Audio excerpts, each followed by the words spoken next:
आत्मा का आधार तो केवल ज्ञान है।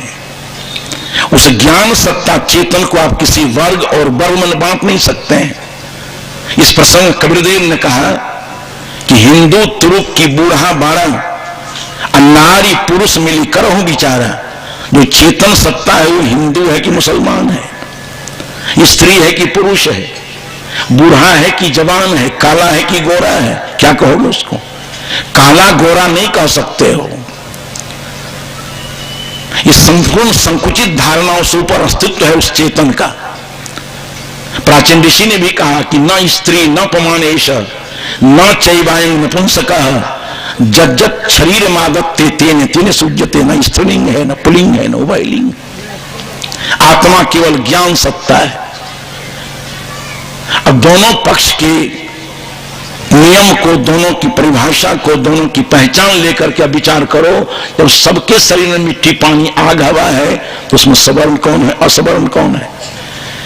सबके अंदर में जो चेतन आत्मा है वो ज्ञान सत्ता है, तो कौन छोटा और कौन बड़ा है? फिर 6 लोग पैर के नीचे रौंदे क्यों गए? 6 लोग उसी रामायण में कि जे बरनाधम, यहां 13 लोग है क्या? 100 लोग तो धैर्य धारण के रखना, पहला मुकदम आप ही पर है। जे बरनाधम तेली कुम्हारा। जे बरनाधम कौन है भाई? पहली चोट पर तेली आ गया बेचारा। जे बरनाधम तेली कुम्हार स्वपच किरात कोल कलवार।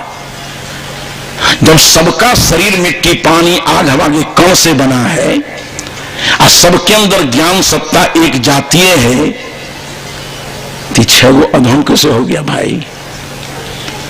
तेली अधम कैसे हो गया? कितनी बड़ी सरांध हमारे चिंतन में है। इतना उपयोगी आदमी को जो दिन भर आज मशीन और जो कुछ भी हो जाए सुविधा। एक जमाना था जब कोल्हू में तोड़ी दे करके बेचारा बैल की आंख में पट्टी बांध करके घुमाते घुमाते घुमाते दिन भर में एकाध शेर। इतनी कठोर मेहनत करके तेल को, त्योड़ी को पेड़ करके तेल और घर घर पहुंचाना, ऐसे उपयोगी आदमी को अधम कहना अधमता है कि नहीं? उस वर्णवादी आदमी से पूछा जा सकता है कि तेली अधम है, काहे?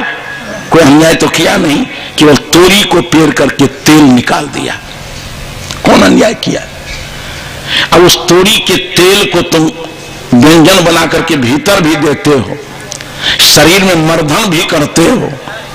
अरे कृतज्ञ आदमी, बाहर तेल भीतर तेल, तैयो तेली धकेल। कैसी व्यवस्था है समाज की? और ये सरांध, जिसे महात्मा गांधी ने कहा था, मेरे देश के लोगों इतनी सावधानी से जियो कि तुम्हारा शरीर सड़ने नहीं पाए, तुम्हारा शरीर रोगग्रस्त नहीं हो। ये शरीर सावधिक कितनी ही हिफाजत से रखोगे। तो कबीरदेव ने कहा है कि एक एक दिन या ही गति सबकी, क्या राव क्या दीना हो, कोटिक जतन करो यातन के अंतवस्था धूरी। बहुत हिफाजत से रखेंगे, निरोग रहेगा, फिर भी तो निश्चित अवधि के बाद इसको मिट्टी में विलीन हो जाना है। कोशिश करो कि तुम्हारा शरीर भी रोगी नहीं हो, शरीर सड़ने नहीं पाए। कदाचित ये सड़ गल जाए। मेरे प्यारे लोगों, विचार को नहीं सड़ने देना। अगर विचार हमारा सड़ गया तो हजारों साल तक आदमी को सड़ाता रहेगा, सड़ा रहा है। आज किसी का विचार सड़ गया कि तेली अधम है, आज भी सरांध लोगों के दिमाग में है। एक दिन मैं अपने आश्रम से चला जा रहा था बैलगाड़ी से। गाड़ीवान था, रामा नाम था उसका। गाड़ी चलाते चला जा रहा है। हमसे कहता है कि साहब लौट जाइए। हम कहे तुमको पता है कि जहां हम जा रहे हैं हजारों आंखें इधर टंगी होगी। अब लड़का समझाने लगा हमको। देखिए सड़ांध उसके दिमाग में है। कभी सड़ा हुआ विचार का आदमी ये बात कहा, उस सड़ांध उसके दिमाग में अभी भी है। हमसे कहता है कि साहब लौट जाइए। हम कहा है कहा गाड़ी नहीं मिलेगी, हमको 2 घंटे बिफोर हम चले, हम नहीं मिलेगी। तुम कैसे जानते हो, चलो रहो। अब वो अड़ गया एकदम कि यकीन कीजिए गाड़ी नहीं मिलेगी। हम कह रहे तुम कैसे जान गया गाड़ी नहीं मिलेगी? कहा कि हे वह सड़क पर सुनर साव खड़ा भेल छे। मैंने सुनर साव को देख लिए यात्रा बिगड़ गई, गाड़ी बिफोरे चली जाएगी आज। सड़ गया कि नहीं आदमी का दिमाग? हमके बेटा बढ़ाओ, किसी एक आदमी के सड़े हुए चिंतन का परिणाम है ही, बढ़ाओ। वो बेचारा अछूत नहीं है। यहां ज्योतिषी बहुत होता है आदमी। गाड़ी को बढ़ाते हुए सुनर साव के पास गया तो कहता है कि हे हो सुनर साव, घंटा हंसो। हम क्या रे, बिना कारण हंसने के लिए काहे कहते हो? कल के दांत देखबे नहीं तो बीग में कट जेते। हम के देह छे सुनर साव के दांत छे ढलाई झाके। इतनी सड़ी हुई धारणा हमारी है कि एक आदमी का विचार सड़ा कि तेली अधम होता है। समाज पर जो ये जातिवाद का छूत अछूतवाद का कलंक है, आज आदमी से आदमी घृणा करता है। मानवतावादी सिद्धांत के नायक, मानवता के दृढ़तर प्राण सदगुरु कबीर को ये बात तो बहुत खल गई। आदमी आदमी को अपमान करे, आदमी आदमी को अछूत कहे, ये बात कम से कम मानवता के प्राण सदगुरु कबीर को बर्दाश्त नहीं है। ऐसे कहने वाले वर्ग वर्णवादी नीति के समर्थक के लोगों को कबीर साहब अपने लेबोरेटरी में ले जाते हैं, प्रयोगशाला में। अब प्रयोग करके बताते हैं कि भाई एक ही त्वचा, हाड़ मलमूत्र, एक रुधिर, एक गूदा, एक बुन से शीश रची है, को ब्राह्मण को शूद्र। प्रश्नवाचक है। तब तो निर्णय करे कबीरदेव ने कहा कि एक ही त्वचा शरीर भाग, एक ही त्वचा हाड़ मलमूत्र, एक रुधिर, एक गूदा, एक बुन से सृष्टि रची है। वर्ग वर्णवादी नीति के समर्थक को कबीर साहब का प्रश्न है, को ब्राह्मण को शूद्र। 613 वर्ष हो गए, आज तक दुनिया किसी कोने से उत्तर नहीं आया है इसका। कबीर साहब का एक एक प्रश्न यहां के तमाम बुद्धिमानों को अनुत्तरित करके रख देता है।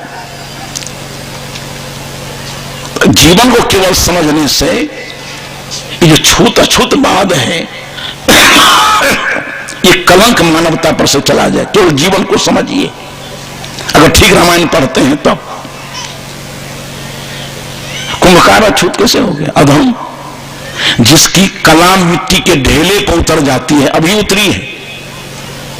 सब कोई जानता है कि मिट्टी है, वो मिट्टी का ढेला खेत में गड़क रहा होगा 15 दिन पहले, वहां से कुंभकार लाया, पानी गिराया उस पर, पानी मिट्टी में फूल करके तैयार है, लात से उसको गूंथते गूंथते सब दशा कर दिया।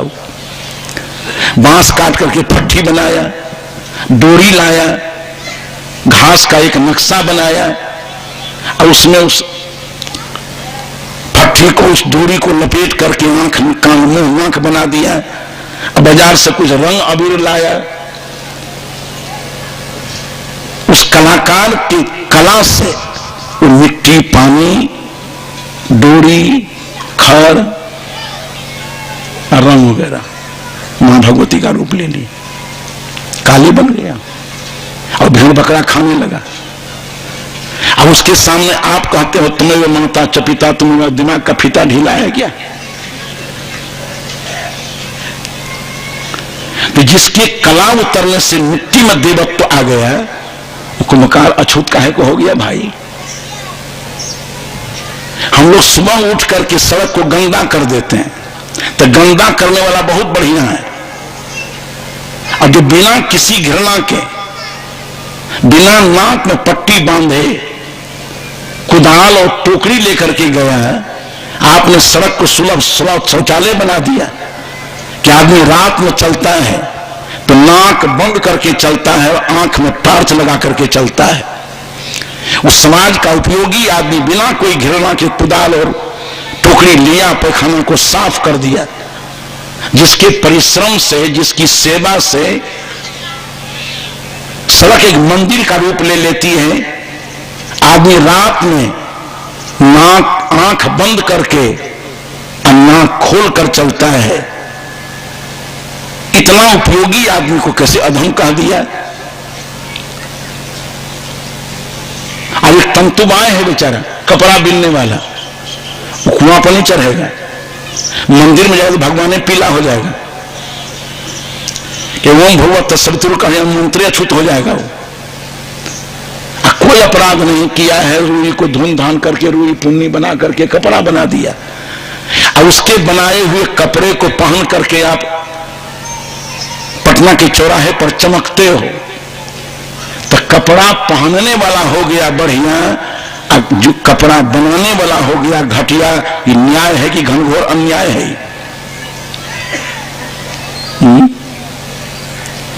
जूता बनाने वाला चर्मकार है, जरा सा डॉक्टर संपूर्णानंद की मूर्ति का अनावरण कर दिया देश के प्रधानमंत्री जगजीवन राम। ये वर्ण परंपरा की कलंक लोगों ने कहा कि मूर्ति छुई गई। आपको पता होगा इतने मर्माहत हुए जगजीवन राम जी कि कहा तमाम हरिजनों को लेकर आप हम ईसाई हो जाएंगे, इस्लाम हो जाएंगे हम। तहलका मच गया था एक बार। जगजीवन राम ने मूर्ति का अनावरण कर दिया तो कहा कि मूर्ति छुई गई, तमाम पवित्र नदियों से पानी आया, उसका प्रक्षालन हुआ, प्राण प्रतिष्ठा हुई फिर से। तो जगजीवन राम तो बेचारा कभी किसी का बैल गधा छीला नहीं, जूता चमड़ा बनाया नहीं, जिंदगी भर उसकी राजनीति में जिंदगी बीत गई।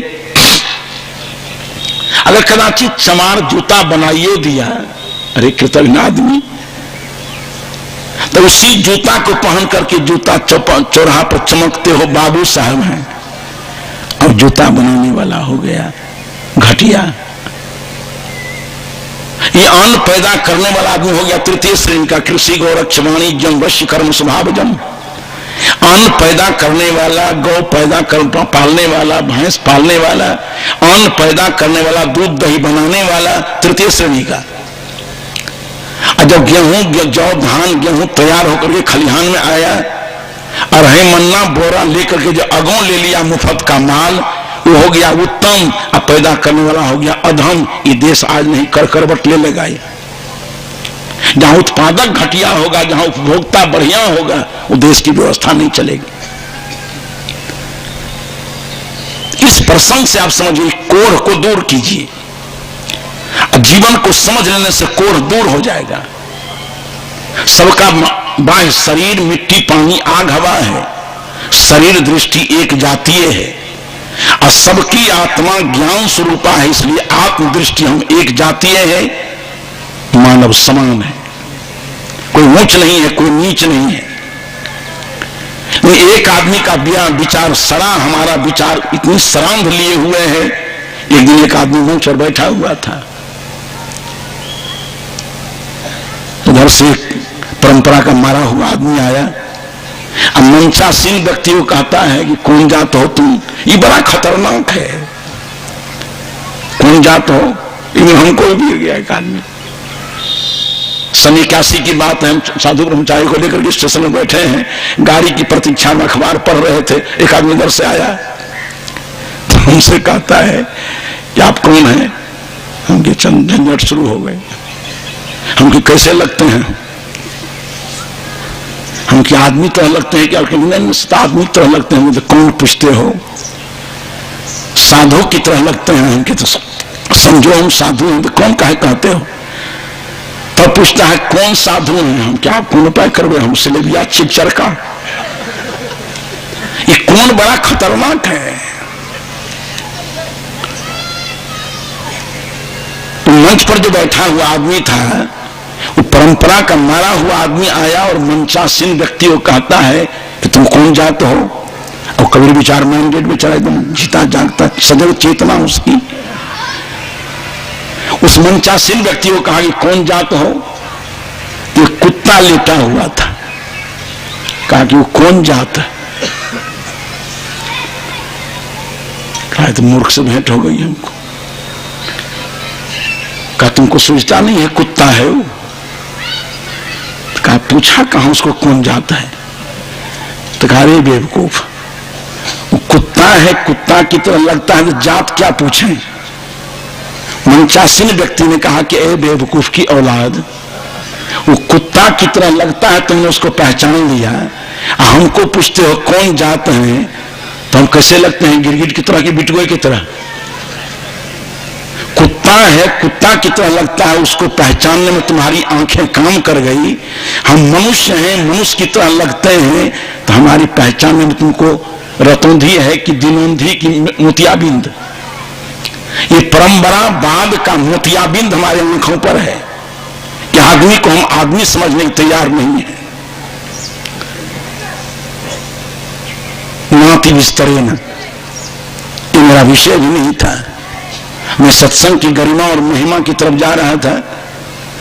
उस बीच में प्रसंग आया कि हमारा जीवन ही संगम है, भीतर आत्मा बाहर शरीर, ये दो तत्वों का मेल हमारा जीवन है। हमारा जीवन संग में चला। जितने व्यापार हैं, ग्राहक विक्रेता, अध्यापक अध्येता, डॉक्टर रोगी, श्रोता वक्ता,